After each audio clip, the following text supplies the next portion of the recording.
I didn't come back to Pine Hollow because I missed it. I came back because I didn't know where else to go. At 26, I had reached that quiet kind of exhaustion that people rarely talk about. Not the dramatic kind, the one you see in movies. The slow one. It's the one that builds when every day feels like rehearsal for a life that never actually begins. The city had promised everything success. Excitement, love but delivered mostly noise. The job that once gave me purpose had burned me out in silence. My apartment had become a museum of half-finished boxes and unwashed dishes. And the girl I thought would stay had moved on before I even processed the emptiness.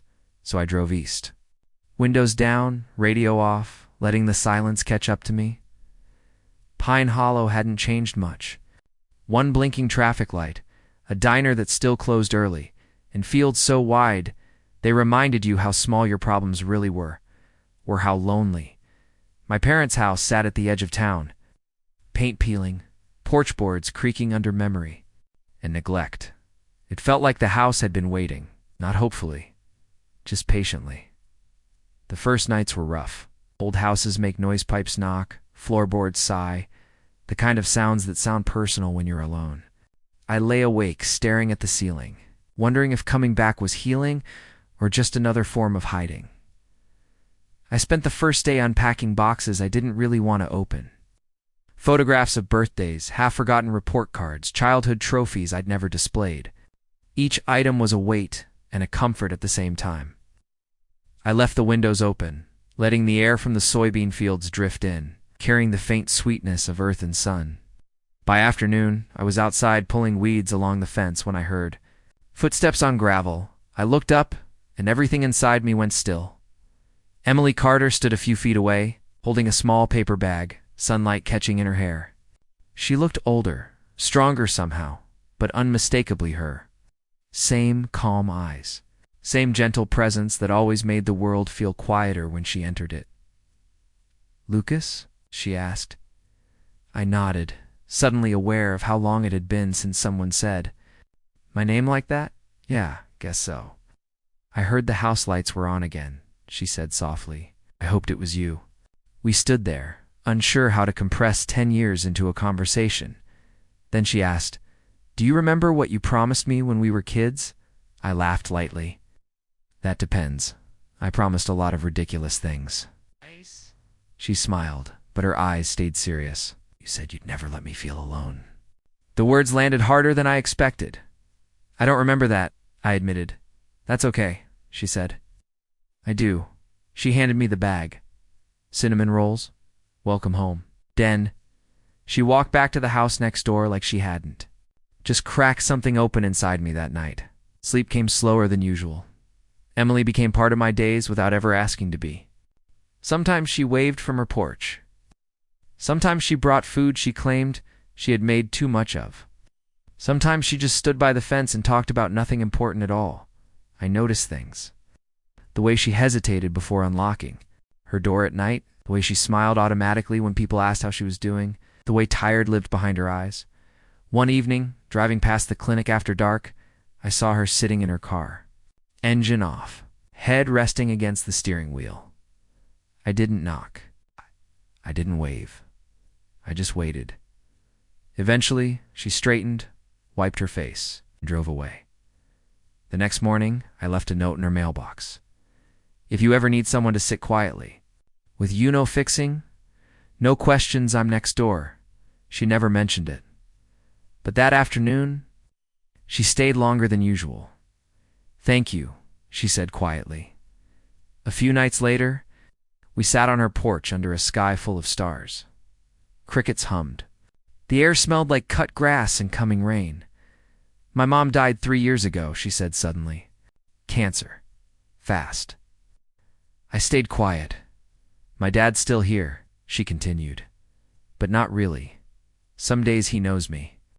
Some days I'm a stranger." Her voice was steady. That was the hardest part. "I had someone once," she said. He said.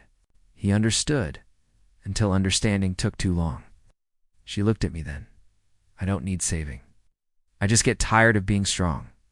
I didn't touch her. I didn't promise anything dramatic.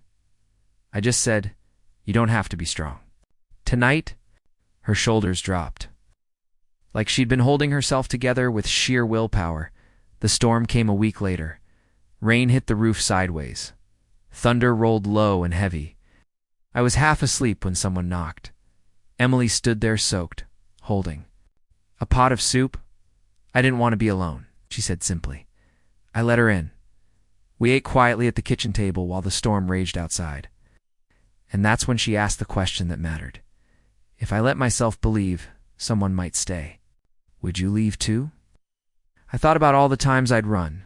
"I don't know how to promise forever," I said. "But I'm not leaving tomorrow."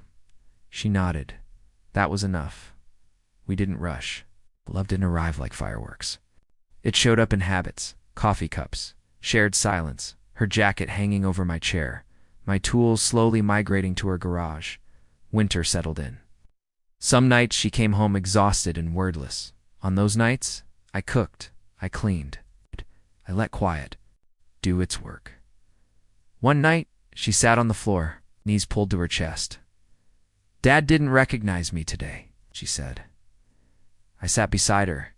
He asked where his wife was. She continued. I told him she was resting. Said he hoped she'd forgive him. She didn't cry until I told her she didn't have to be strong. That's when she leaned into me. Shaking quietly, trusting me with something fragile and heavy, spring came. Slowly, she started laughing again, real laughter. She stopped apologizing for needing help. I met her father on a good day. He called me son and asked if I was staying. "Yes," I said, without thinking. Emily heard it. She didn't look at me, but her hand found mine. Summer followed. The town noticed before we did. Diner smiles, knowing looks, questions we didn't answer.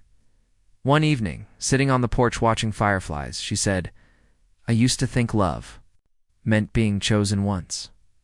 I smiled. "What do you think now?" "Being chosen again," she said. And again, I leaned into her. "That sounds exhausting." She laughed. "Worth it."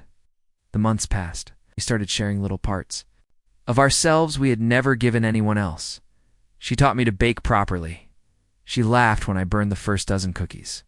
I taught her to fix things around the house, the fence, the leaky faucet, the stubborn garage door. We argued once. Small, insignificant fight over whose turn it was to mow the lawn. But we argued like we trusted each other enough to let anger exist without fear. That night we made up in the kitchen, sharing a slice of pie like nothing else mattered. I realized something terrifying. I couldn't imagine leaving. Not now. Not ever. And for the first time in years, I felt like I was where I was meant to be. One night, she showed me an old photo. It's 2 kids. A boy holding a plastic ring. A girl laughing. "You chose me once," she said softly. "I'm choosing you."